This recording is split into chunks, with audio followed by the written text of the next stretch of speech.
Hello, everybody. This is Anna Karenina by Leo Tolstoy. Part 2, Chapter 21.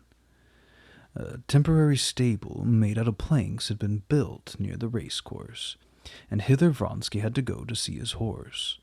Only the trainer had as yet mounted her, and Vronsky, who had not seen her, did not know in what condition he would find her.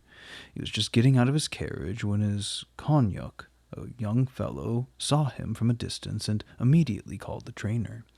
He was an Englishman with withered face and tufted chin, and dressed in short jacket and top boots. He came out towards Vronsky in the mincing step peculiar to jockeys, and with elbows sticking out. "No, how is Frou-Frou?" said Vronsky in English. "All right, sir," said the Englishman in a voice that came out of the bottom of his throat. "Better not go in, sir," he added, taking off his hat. "I put a muzzle on her, and that excites her. If anyone comes near, it makes her nervous. No matter, I want to see her." "Come on, then," replied the Englishman testily, and without ever opening his mouth, and with his dandified step, he led the way to the stable. An active and alert stable-boy in a clean jacket with whip in hand was ready to receive them. 5 horses were in the stable, each in its own stall. Vronsky knew that McCaughton's Gladiator, Vronsky's most redoubtable rival, a chestnut horse of 5 vershoks, was there, and he was more curious to see Gladiator than to see his own racer. But, according to the rules of the races, he could not have brought out or even asked questions about him. As he passed along the walk, the groom opened the door of the second stall, and Vronsky saw a powerful chestnut with white feet. It was Gladiator. He recognized him, but he instantly turned towards Frou-Frou, as though he had seen an open letter which was not addressed to him. "That horse belongs to Mac," said the Englishman, struggling with the name, and pointing to Gladiator's stall with fingers on which the nails were black with dirt. "McCaughton's? Yes, he's my only dangerous rival." "If you would mount him, I would bet on you," said the Englishman. "Frou-Frou is more nervous. This one's stronger," said Vronsky, smiling at the jockey's praise. "In hurdle races, all depends on the mount and on pluck. Pluck, that is, audacity and coolness. Vronsky knew that he had an abundance, and what's more, he was firmly convinced that no one could have more than he. "You're sure that a good sweating was not necessary?"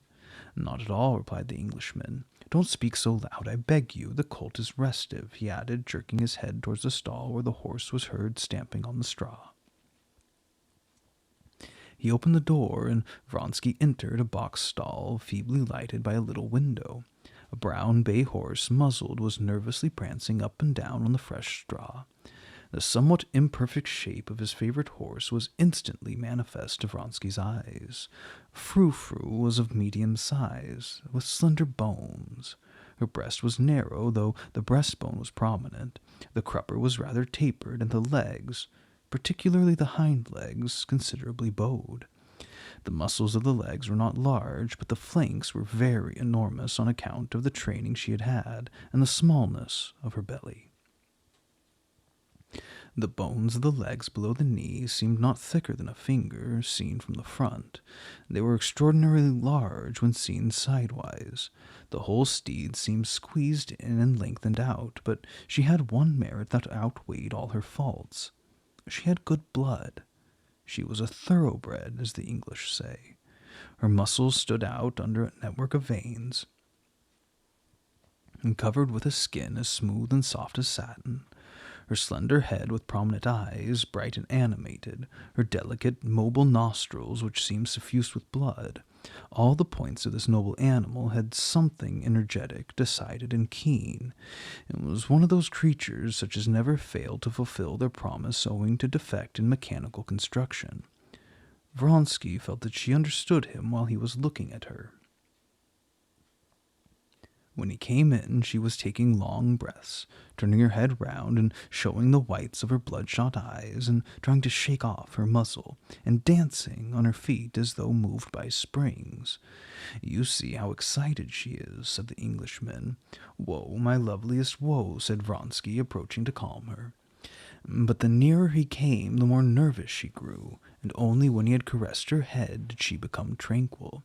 He could feel her muscles strain and tremble under her delicate, smooth skin. Vronsky patted her beautiful neck and put into place a bit of her mane that she had tossed on the other side, and then he put his face close to her nostrils, which swelled and dilated like the wings of a bat. She snorted, pricked up her ears, and stretched out her long black lips to seize his sleeve. But when she found herself prevented by her muzzle, she began to caper again.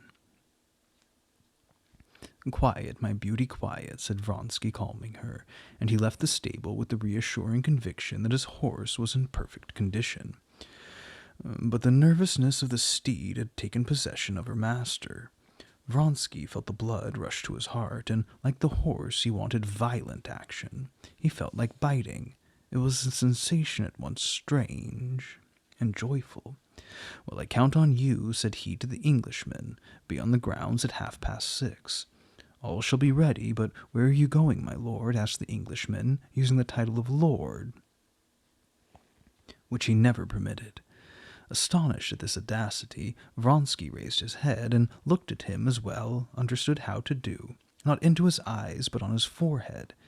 He instantly saw that the Englishman had spoken to him, not as to his master, but as to a jockey, and he replied, "I've got to see Bryansky, and I shall be at home in an hour." "How many times have I been asked that question today?" he said to himself, and he blushed, which was a rare occurrence with him. The Englishman looked at him closely. He also seemed to know where his master was going. "The main thing is to keep calm before a race. Don't do anything rash. Don't get bothered." "All right," replied Vronsky, and jumping into his carriage, he drove back to Peterhof. He had gone but a short distance before the sky, which had been overcast since morning, grew thicker and began to rain. "Too bad," thought Vronsky, raising the hood of his carriage. "It's been muddy, and now it will be a marsh." Now that he was alone again, he bethought him of his mother's letter and his brother's note, and began to read them over. It was always the old story.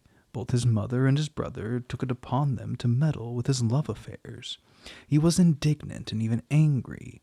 Most unusual state for him. How does this concern them? Why do they feel called upon to meddle with me, to bother me? Because there's something about this that they don't understand. If it were a vulgar intrigue, they would leave me in peace, but they imagine that it isn't a mere nothing, that this woman is not a mere toy, that she is dearer to me than life. That would seem incredible and vexatious to them. Whatever be our fate, we ourselves have made it, and we shall not regret it," he said to himself, including Anna in the word we. "But no, they want to teach us the meaning of life, they who have no idea what happiness is. They don't know that, were it not for this love, there would not be neither joy nor grief in this world. Life itself would not exist." In reality, what exacerbated him most against his relatives was the fact that his conscience told him that they were right. His love for Anna was not a superficial impulse, destined, like so many social attachments, to disappear and leave no trace beyond sweet or painful memories. He felt keenly all the torture of their situation, all its difficulties in the eyes of the world, from which they had to conceal it by means of ingenious subterfuges, deceptions, and lies, and while their mutual passion was so violent and absorbing that they knew of nothing else, yet they had to be always inventing 1,000 stratagems to keep it from others. This constant need of dissimulation and deceit came to him urgently. Nothing was more contrary to his nature, and he recalled the feeling of shame which he often surprised in Anna, when she was also driven to tell a lie. Since this affair with her, he sometimes experienced a strange sensation of disgust and repulsion, and he could not define, nor could he tell for whom he felt it. For Alexey Alexandrovitch or himself, for society, or for the whole world. As far as possible, he banished such thoughts. Yes, heretofore she's been unhappy, but proud and calm. Now she cannot be so any longer, however she may seem to try to appear so. And for the first time the thought of cutting short this life of dissimulation appeared to him clear and tangible. The sooner, the better. We must leave everything, she and I, and together with our love we must go and bury ourselves somewhere, he said to himself.